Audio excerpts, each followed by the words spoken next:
감사합니다. 하나님께 영광의 박수를. 감사합니다. 하나님을 사랑하시면 우리 다 같이 아멘 하십시다. 우리가 생명을 소중히 여겨야 하는 이유는 생명이 천하보다 더 귀하기 때문이라고 하는 사실 우리가 잘 아는 줄로 믿습니다. 우리 다 같이 마태복음 16장 26절을 한번 읽어보겠습니다. 사람이 만일 온 천하를 얻고도 제 목숨을 잃으면 무엇이 유익하리요? 사람이 무엇을 주고 제 목숨을 바꾸겠느냐? 아멘. 일반적으로 우리가 생명이라고 하면 자연적, 생물학적 생명만 의미합니다마는 성경은 영혼과 관련된 영원한 영적 생명을 지적하고 있다고 하는 것을 우리는 잘 알고 있습니다. 그런데 우리의 생명은 성령과 밀접한 관계가 있다는 사실을 알아야 된다고 하는 것입니다. 따라서 오늘은 성령에 대해서 앞으로 4주 동안 생각을 해보고 은혜 받기를 주님의 이름으로 축원합니다.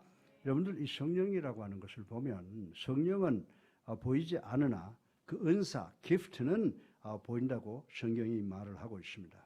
이는 마치 산들 바람이 불어도 바람은 보이지 않습니다. 그러나 나무잎이 흔들리는 것을 보면 지금 바람이 불고 있구나라고 하는 것을 인지할 수 있는 것과 같은 이치라고 말씀을 드릴 수가 있습니다. 이제 우리 다 같이 로마서 8장 9절을 함께 읽어보겠습니다. 만일 너희 속에 하나님의 영이 거하시면 너희가 육신에 있지 아니하고 영에 있나니 누구든지 그리스도의 영이 없으면 그리스도의 사람이 아니니라. 아멘.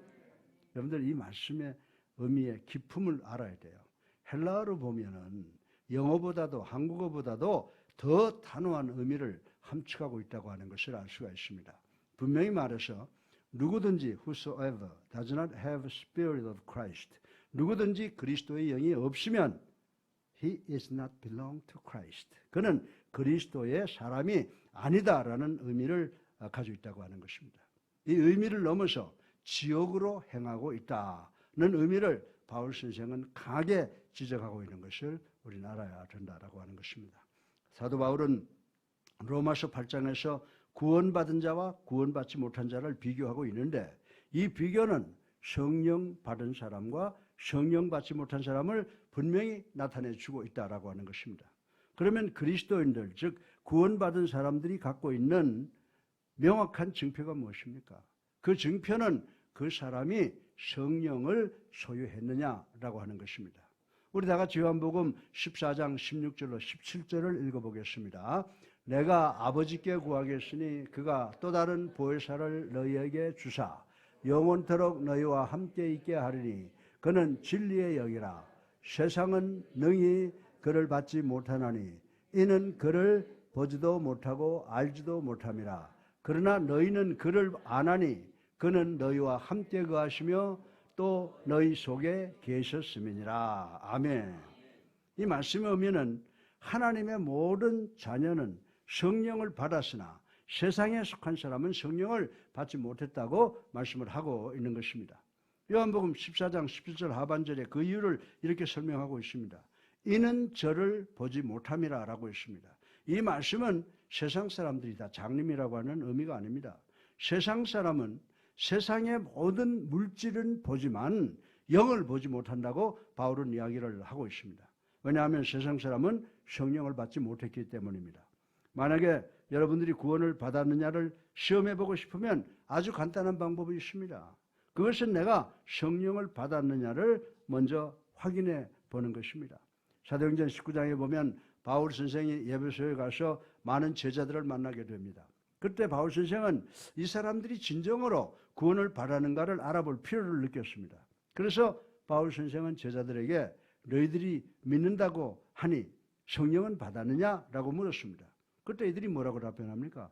우리는 성령이 있다는 것조차도 듣지 못했습니다 라고 대답을 했습니다. 이 말을 들은 바울 선생은 그렇다면 너희들은 무슨 세례를 받았느냐라고 물었습니다. 그들은 우리는 요한의 세례를 받았나이다 라고 답변을 했습니다.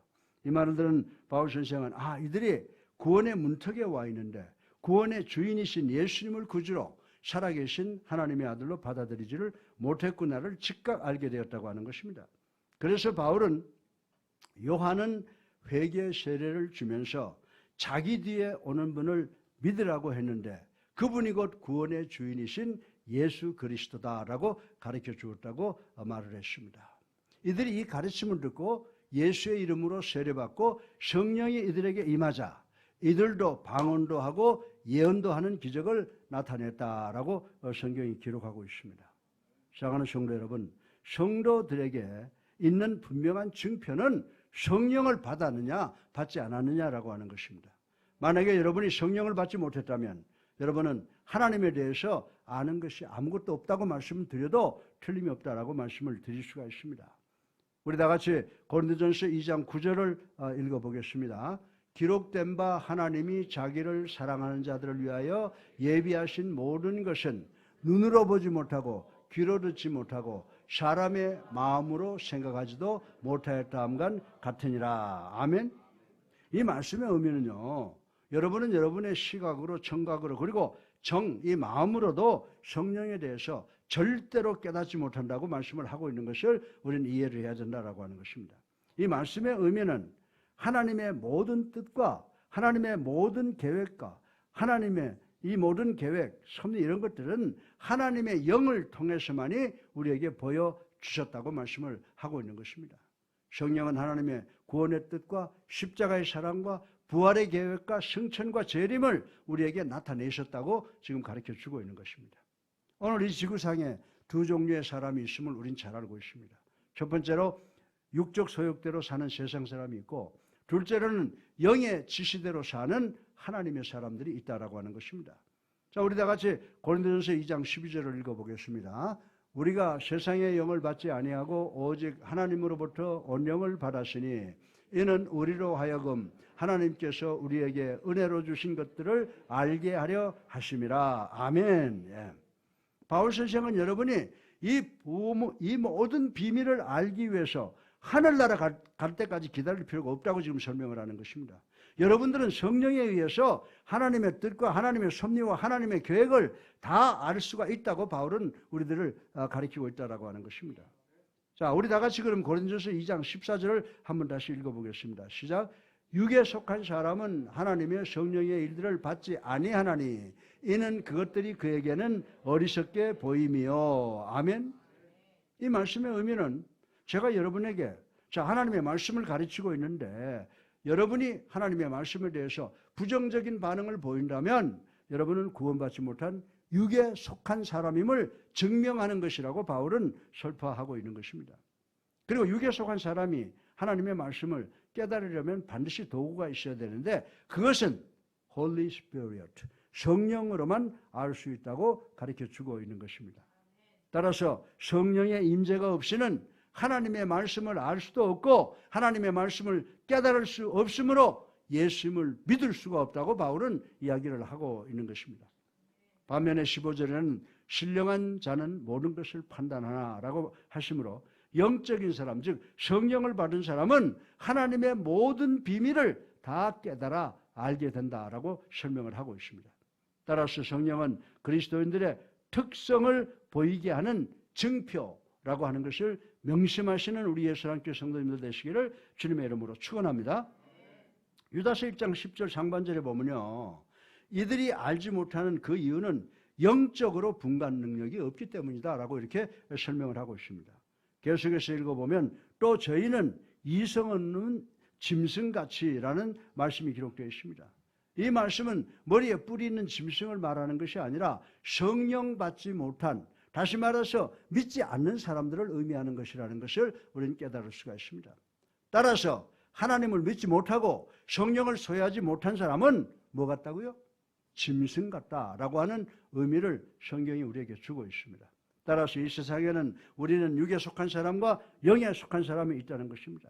오늘 아침 설교의 본론으로 우리의 최고의 친구인 성령의 세 가지 특성을 생각해보고 은혜 받기를 주님의 이름으로 축원합니다. 성령을 로마서 8장 2절에 뭐라고 가리키고 있어요? 생명의 성령이라고 부르고 있습니다. 그리고 9절 하반절에 보면 그리스도의 영이라고 부르고 있습니다. 또한 15절에 보면 양자의 영이라고 부르고 있는데 이 의미를 생각해보고 우리 모두 함께 은혜 받기를 주님의 이름으로 축원합니다. 자, 첫 번째로 우리들은 성령에 의해서 뭘 얻는다고요? 생명을 받는다는 것을 생각을 해보겠습니다. 제가 말씀드리는 것은 생존, existence가 아니라 진정한 생명, life를 의미하는 것입니다. 구원받지 못한 사람도 생존은 하고 있으나 생명을 갖고 있지 않다는 것입니다. 예수님께서 요한복음 10장 10절 하반절에 내가 온 것은 양으로 생명을 얻게 하고 더 풍성히 얻게 하려는 것이다 라고 말씀했습니다. 자, 그러면 우리는 어떻게 이 생명을 얻을 수가 있습니까? 우리는 성령에 의해서만이 이 생명을 얻게 되는 줄로 믿으시기를 주님의 이름으로 축원합니다. 그래서 기독교적인 사람, 종교적인 사람과 성도, 그리스도인과는 완전히 다르다는 것입니다. 종교인들은 우리 주님의 모조품을 갖고 삶으로 생존을 합니다마는 생명이 없다는 것입니다. 그러나 진정한 성도들, 그리스도인들은 예수님을 자신의 구세주로 살아계신 하나님의 아들로 믿고 영접하고 세례받음으로 주님을 통하여 성령을 통하여 주시는 참 생명을 갖고 살게 된다고 바울은 가르쳐주고 있습니다. 예수님께서 요한복음 3장 5절에 우리는 성령으로 다시 나야 된다라고 말씀을 하셨습니다. 이 말씀의 의미는 여러분들이 예수 믿고 거듭나면 성령에 의해서 참 생명을 얻게 되는 줄로 믿으시기를 주님의 이름으로 축원합니다. 우리 다 같이 데살로니가전서 5장 23절을 읽어보겠습니다. 평강의 하나님이 친히 너희를 온전히 거룩하게 하시고 또 너희의 온 영과 혼과 몸이 우리 주 예수 그리스도께서 강림하실 때에 흠없게 보존되기를 원하노라. 아멘? 아멘이죠. 네. 따라서 사람이 태어나면 몸과 혼과 영을 소유하게 된다고 바울은 이야기를 하고 있습니다. 사람들은 식물과 동물과 다릅니다. 식물은 몸에 해당되는 부분은 있으나 혼과 영은 없습니다. 그리고 동물과도 다릅니다. 동물은 몸과 혼은 갖고 있으나 영을 소유하지 못하고 있다고 하는 것입니다. 단지 우리 인간들만, 사람만이 몸이 있고 혼이 있고 영을 소유하고 있는 줄로 믿으시기를 주님의 이름으로 축원합니다. 성령은 여러분과 저로 하여금 하나님에 대한 지식을 갖게 하고 하나님을 깨달아 알게 하는 본능이 된다는 것입니다. 무슨 말씀인지 아시겠어요? 다시 말해서 성령은 여러분과 저로 하여금 하나님에 대한 지식을 갖게 하고 하나님을 깨달아 알게 하는 본능이 된다라고 성경은 우리들에게 가르쳐주고 있습니다. 성경은 하나님은 뭐라고 그러셨어요? 하나님은 영이시니 신령과 진정으로 예배할지니라. 아멘? 영으로 그리고 the truth, 말씀으로 예배를 드리라고 말씀을 하고 있는 것입니다. 따라서 우리가 구원을 받으려면 성령은 우리들의 영이 하나님의 자녀의 영이라는 것을 보증해 준다는 것입니다. 얼마나 감사합니까? 이 점을 좀 더 구체적으로 말씀드리겠습니다. 사람은 아담과 하와의 범죄로 영적으로 죽었다고 하는 것 우리 잘 알고 있습니다. 사람이 육적으로 심리적으로 살았을는지는 모르겠습니다. 그러나 사람이 예수님을 그리스도로 살아계신 하나님의 아들로 믿고 영접하고 세례받음으로 죄사함을 받고 성령을 선물로 받기 전에는 영적으로는 죽은 사람이라고 성경은 우리들에게 가르쳐주고 있습니다. 따라서 성령이 여러분에게 생명을 주시는 것입니다. 여러분들은 성령을 떠나서 생명을 소유할 수 없고 단지 생존할 수밖에 없다라고 하는 것입니다. 그래서 성경은 성령을 받지 못했으면 그리스도인이 아니라고 단호하게 말씀을 하고 있습니다. 따라서 이런 사람은 영적으로 죽은 사람입니다. 사도 요한은 요한복음 1장 4절에 뭐라고 말씀했습니까? 그 안에 생명이 있었으니 이 생명은 사람들의 빛이라. 아멘? 예, 사람들의 빛이 누구라고요? 바로 예수 그리스도를 기술하고 있다는 것을 우리는 알아야 된다라고 하는 것입니다. 이 말씀에 보면은 요한은 예수님께서는 생명을 가지셨고 그 생명은 우리 인간들을 위한 빛이라고 서술을 하고 있습니다. 여러분들은 태초에 아담이 범죄했을 때 무슨 일이 일어났다고 여러분들 생각을 하십니까? 아담이 범죄하는 즉시 아담과 동고동락하시던 우리 하나님께서 떠나셨다는 것입니다. 하나님께서 떠나실 때 우리를 위한 생명의 빛도 떠났다는 것입니다. 아담은 하나님께서 직접 계시지 않으심으로 즉시 부패하게 됩니다. 아담에게 빛이 없으므로 즉시 어두워집니다. 아담에게 생명이 없으므로 죽게 됩니다. 그러면 인간이 구원받기 위해서는 어떤 과정이 필요합니까? 아담은 하나님을 다시 영접해야 되는 줄로 믿으시기 바랍니다. 하나님이 다시 드려지려면 생명을 다시 얻게 됩니다. 생명을 다시 얻게 되면 빛을 다시 얻게 된다라고 하는 것입니다. 그러면 우리 하나님께서 어떻게 다시 돌아오십니까? 우리가 예수님을 우리의 구세주로 살아계신 하나님의 아들로 믿고 영접하고 세례받게 되면 하나님께서는 성령을 통해서 우리 안에 다시 들어오시게 된다는 말씀인 것입니다. 이 과정을 통해서 삼위 모두가 여러분 안에 계십니다. 로마서 8장 9절 상반절에 보면 하나님의 영이 거하시면 너희가 육신에 있지 아니하고 라고 했습니다. 하나님의 영이 우리 안에 거한다고 말씀을 하셨습니다. 그리고 골로새서 1장 27절 하반절에 보면 이 비밀은 너희 안에 계신 그리스도시니 곧 영광의 소망이니라. 아멘. 따라서 여러분이 예수님을 믿는 성도라면 성령이 여러분 안에 거하심으로 하나님과 주님께서 여러분 안에 계시지 않는다고 생각하는 실수를 범하지 마시기를 주님의 이름으로 축원합니다. 성령님은 예수 그리스도께서 여러분 안에 확실하게 존재한다는 것을 깨닫게 하는 성부 하나님의 대행자라고 바울은 이야기를 하고 있습니다. 이 교리에 대해서는 어느 교파이든지 문제가 되질 않습니다. 따라서 여러분의 최고의 친구인 성령은 생명의 영으로서 여러분에게 생명을 주시는 줄로 믿으시기 바랍니다. 여러분이 현재 생명을 소유하고 있는 것은 성령께서 여러분 안에 계시기 때문에 얻는 것인 줄로 믿으시기를 주님의 이름으로 축원합니다. 제가 예를 하나 들어서 설명을 해보겠습니다. 하나님께서 흙을 빚으셔서 아담을 만드셨습니다. 그런데 아담이 아직 생명을 받지 못했기 때문에 땅에 누워있다고 가정을 해보겠습니다. 아담은 인간의 모든 조직과 기관을 소유한 완전한 피조물이었습니다. 단지 생명을 갖지 못했을 뿐입니다. 그런데 하나님께서 아담에게 아담아 일어나서 사람처럼 행동해봐라 하셨다고 한번 가정을 해보겠습니다. 그러나 아담이 사람처럼 행동할 길이 없습니다. 왜냐하면 아담에게는 아직 하나님께서 생명을 주시지 않았기 때문이라고 말씀드릴 수가 있습니다. 그런데 우리가 창세기 2장 7절을 보면요, 뭐라고 말씀하셨어요? 하나님이 땅에 흙으로 사람을 지으시고 생기를 그 코에 불어 넣으시니. 아멘. 여기서 이 생기라고 하는 말은 살아있는 영, living spirit를 이야기하고 있는 것입니다. 하나님께서 진흙덩어리에 불과한 아담에게 생명의 당신의 성령을 불어넣어 주셨던 것입니다. 이제부터 하나님께서 아담에게 야 일어나서 사람처럼 행동해봐 라고 하실 필요가 없다고 하는 것입니다. 왜냐하면 하나님으로부터 생명을 받은 아담이 사람처럼 행동하는 것은 아담의 본능이 되어버렸기 때문인 줄로 믿으시기 바랍니다. 사랑하는 성도 여러분, 영적으로도 이와 같은 것이라고 성경은 누누이 설명을 하고 있습니다. 여러분은 하나님께서 성령을 통해서 여러분의 죽은 몸에 생명을 연결시킬 영적 가능성을 갖고 있다는 것을 확실하게 믿는 여러분 되시기를 주님의 이름으로 축원합니다.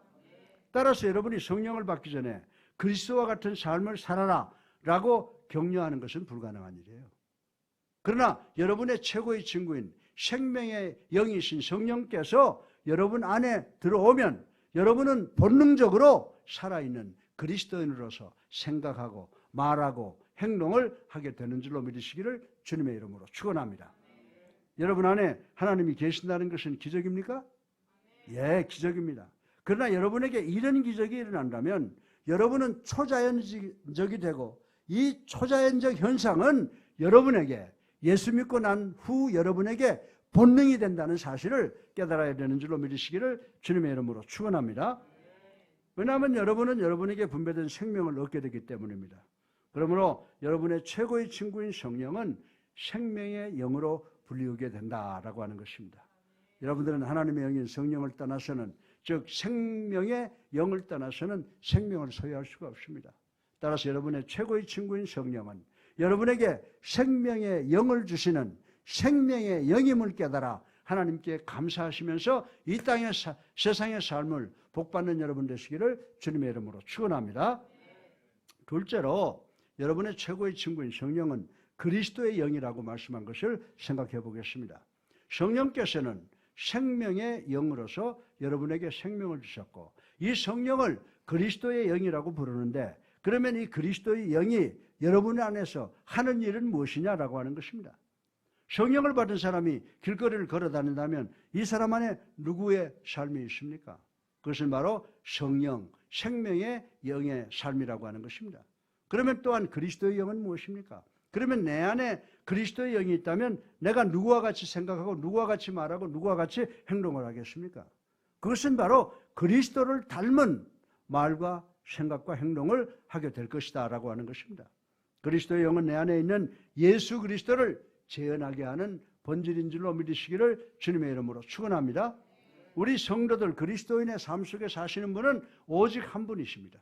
그분은 바로 예수 그리스도인 줄로 믿으시기를 주님의 이름으로 축원합니다. 여러분이 여러분의 집안에서 참된 그리스도인의 삶을 산다면 그것은 그리스도께서 여러분 안에 사시기 때문입니다. 이 그리스도의 영은 여러분에게 생명을 주실 뿐만이 아니고 여러분으로 하여금 예수 그리스도를 닮은 삶을 살게 함으로 하나님께 영광을 돌리게 하는 줄로 믿으시기 바랍니다. 이 성령은 여러분 안에서 예수 그리스도의 실체를 느끼게 하는 주체라고 하는 것입니다. 이 세상에 우리가 살면서 하나님께 영광을 돌릴 또 다른 방법은 없습니다. 그리고 어떤 사람을 모방할 수가 전혀 없습니다. 제가 골프를 잘 치는 사람은 아닙니다. 제가 처음 골프를 치자고 제의를 받은 날을 지금도 잊지 않고 기억을 합니다. 어느 날 우리 교수님들이 저보고 골프를 하러 가자고 제의를 했습니다. 그때 저는 선천적으로 아무 운동에나 소질이 있다고 자부하는 그런 사람이었습니다. 그래서 연습도 하지 않고 책을 한 권 구해서 공은 어디다 놓고 시선은 어디다 두는지 골프채는 어떻게 잡는지 또 어떻게 스윙을 하는지를 머리로 공부를 했습니다. 그리고 골프 초청에 응하고 그날 골프장에 나갔습니다. 골프장에 나가서 내가 공을 잘 치면 저들이 깜짝 놀라겠지? 라고 멍청한 생각을 하고 혼자 미소를 지으면서 골프장을 나갔습니다. 그러나 막상 공을 놓고 치니까 공을 친다는 것이 그만 헛선질만 하고 땅바닥만 계속 칩니다. 저를 초청한 사람이 깜짝 놀라서 아니 골프를 쳐본 적이 없습니까? 라고 하다가 드디어 박장대소를 하게 되었습니다. 그리고 하는 말이 장작을 펴은같이 하면 안 됩니다. 이거 골프 스윙은 이렇게 하는 거 아닙니다. 라고 저한테 코치를 해줬습니다. 그런데 요즘에 우리나라에 골프계에 여러 천재들이 나타났지 않습니까? 한국 사람만 들어본다고 하더라도 최경주, 박세리, 고준영 등등이 나타나서 골프가 대중 중에 정말 인기 있는 종목이 됐고 화제가 되었습니다. 요즘은 모든 아마추어 골퍼들이 나도 최경주처럼 골프를 치겠다라고 생각을 하고 골프공을 놓고 지금부터는 내가 하는 것이 아니라 최경주 선수가 골프를 친다라고 생각을 하고 골프를 쳤습니다. 사랑하는 성도 여러분, 그렇게 생각한다고 최경주 선수가 됩니까? 웃기는 일이죠. 그러나 내가 만약에 최경주 선수를 정제로 만들어서 삼켜서 최경주 선수가 내 안에 살아서 행동할 수 있다면 예를 들어서 골프밖에 모르는 최경주 선수의 느낌과 판단과 협응과 체력을 내 안에 완전히 흡수할 수 있다고 한번 가정을 해보십시다. 그러면 내가 친구들과 골프를 나가서 첫 홀부터 버디를 하기 시작을 하면 제 친구들이 아마 깜짝 놀랄 것입니다. 그러면 저는 이거 내가 하는 것이 아니고 최경주 선수가 하는 거야 라고 생각을 하거나 말을 할 것입니다. 이것은 우스꽝스러운 비교라고 말씀을 드릴 수가 있습니다. 그러나 영적으로는 꼭 그렇지만 않습니다. 여러분들, 사랑하는 성도 여러분, 우리 다 같이 갈라디아서 2장 20절을 한번 읽어보겠습니다. 시작. 내가 그리스도와 함께 십자가에 못 박혔나니 그런즉 이제는 내가 사는 것이 아니요 오직 내 안에 그리스도께서 사시는 것이라. 이제 내가 육체 가운데 사는 것은 나를 사랑하사 나를 위하여 자기 자신을 버리신 하나님의 아들을 믿는 믿음에서 사는 것이니라. 아멘. 이 말씀은 제가 살아 행동하는 모든 것은 그리스도께서 내 안에서 살기 때문이라고 고백하고 있는 것입니다. 사랑하는 성도 여러분, 성령이 누구라고 그러셨죠? 생명의 영이라고 그랬습니다. 그리고 그분은 그리스도의 영이시라고 했습니다. 성령님은 우리에게 생명을 주시고 성령님은 우리로 하여금 예수 그리스도를 닮은 삶을 살게 하심으로 우리의 하나님을 영화롭게 하실 수 있는 능력을 가지신 분이라고 바울은 이야기를 하고 있습니다. 그리고 여러분이 저 사람 성령을 받았는가를 알기 위해서 방언이나 예언이나 어떤 은사를 받았는가를 묻지 마시길 바랍니다. 방언이나 은사만이 성령 임재의 증거가 아닙니다. 여러분들이 그 사람이 성령을 소유했는가를 알고 싶으면 그 사람이 예수 그리스도를 닮은 삶을 사는가를 보면 된다라고 하는 것입니다. 그 사람이 그리스도와 비슷합니까? 라고 하는 것입니다. 이것이 바로 그 사람이 성령을 받았는가 아닌가의 증거라고 하는 것입니다. 따라서 여러분의 최고의 친구인 성령은 여러분에게 뭘 주시는 분이시라고요? 생명을 주는 생명의 영인 줄로 믿으시기 바랍니다. 그리고 그리스도의 영으로서 여러분으로 하여금 예수님을 닮는 삶으로 우리 하나님을 영화롭게 함을 인식하시는 여러분 되시기를 주님의 이름으로 축원합니다. 셋째로 마지막으로 성령님은 양자의 영이라고 하심을 생각해 보겠습니다. 우리 다 같이 로마서 8장 15절을 읽어보겠습니다. 시작. 너희는 다시 무서워하는 종의 영을 받지 아니하고 양자의 영을 받았으므로 우리가 아빠 아버지라고 부르짖느니라. 아멘. 여기서 성령님은 양자의 영이라고 했습니다. 양자의 영이 무엇입니까? 이 말씀을 기록할 때의 상황은 이러했습니다. 그 당시 자기 아들이 또 자기의 후사가 없을 때 가까운 친척들로부터 아니면 자기 집에 있는 종의 아들들을 후계로 삼는 그런 절차가 있었음을 의미하는 것입니다.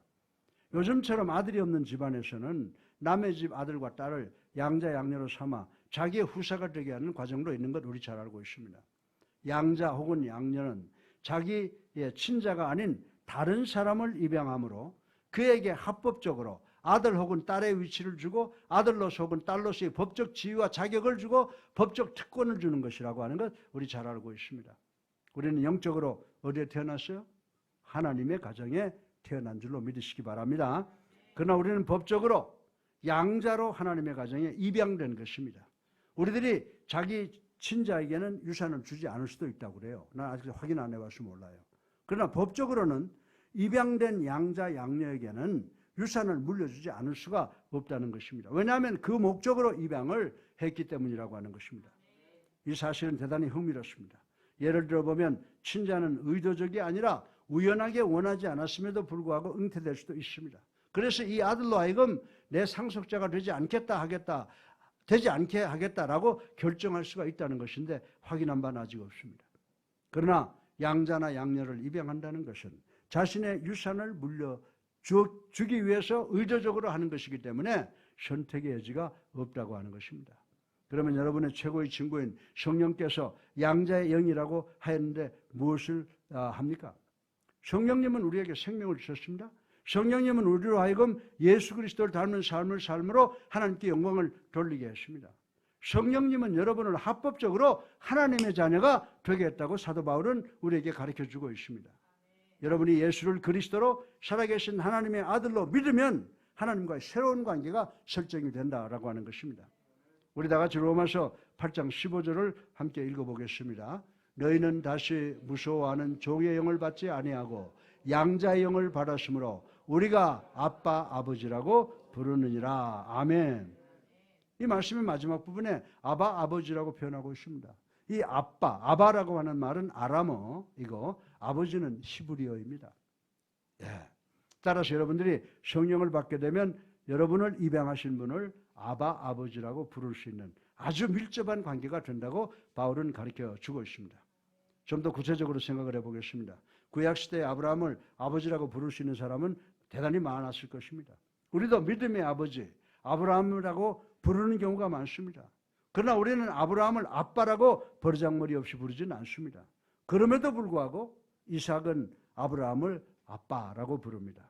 따라서 즉 양자의 영이신 성령께서는 우리로 하여금 하나님 아버지를 아빠라고 부를 수 있는 이 세상에서 가장 가까운 관계를 만드신 분이라고 말씀을 드릴 수가 있습니다.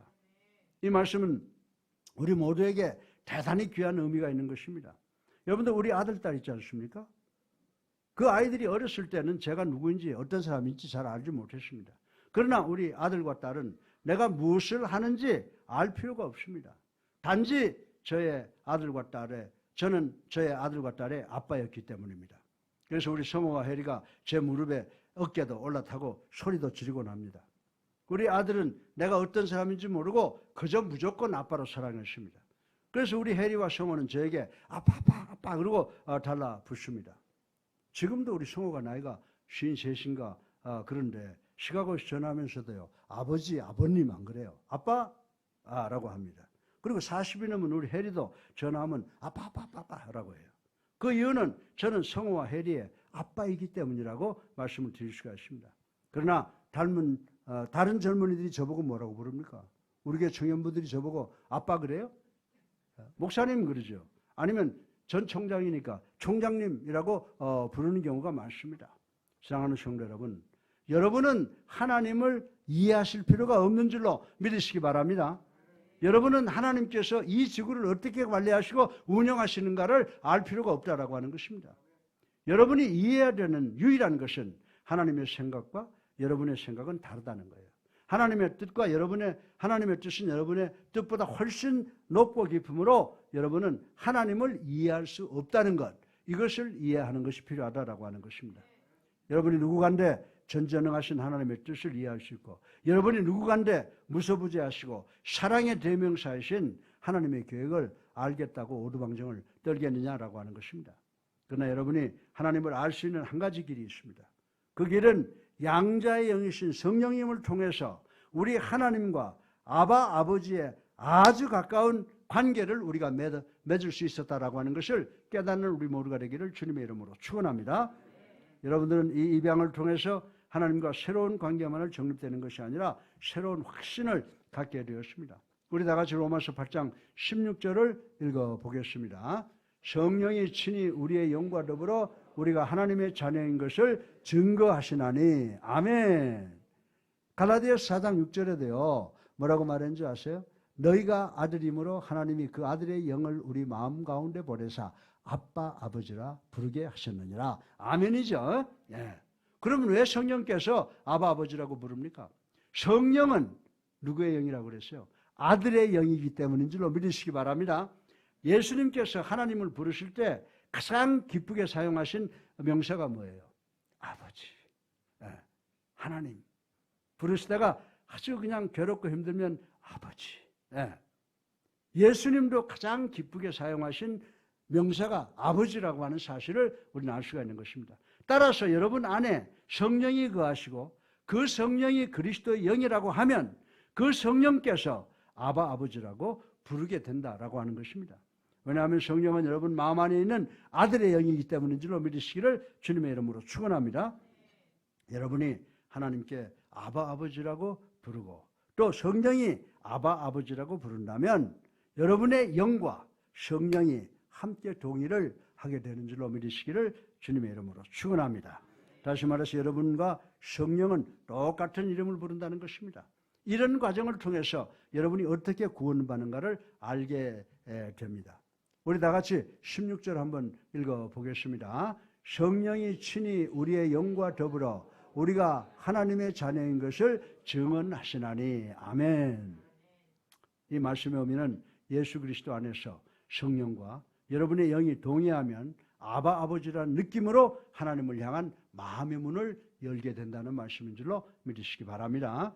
여러분들이 하나님 아버지와 새로운 관계를 가질 뿐만 아니라 여러분의 풍요에 대한 새로운 확신의 보증을 갖게 된다라고 하는 것입니다.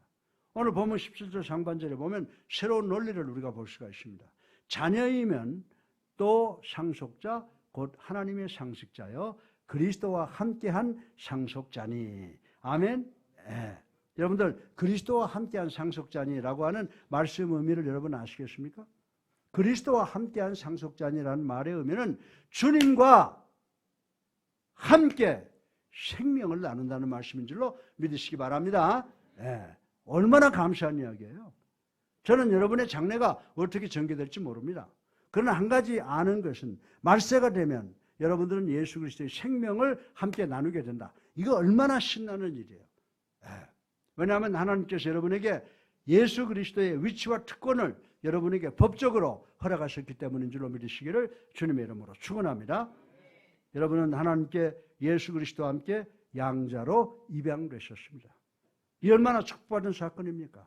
사람들은 친자에게도 상속을 하지 않아도 됩니다. 그러나 입양한 아들에게는 상속을 위해 의도적으로 입양을 하게 된다라고 하는 것입니다. 사랑하는 성도 여러분, 그러므로 여러분의 최고의 성령인 성령님은 첫 번째로 여러분에게 누가 되신다고요? 생명의 성령이므로. 그렇죠? 여러분에게 하나님의 자녀가 되는 권세를 주셨다. 아멘이죠.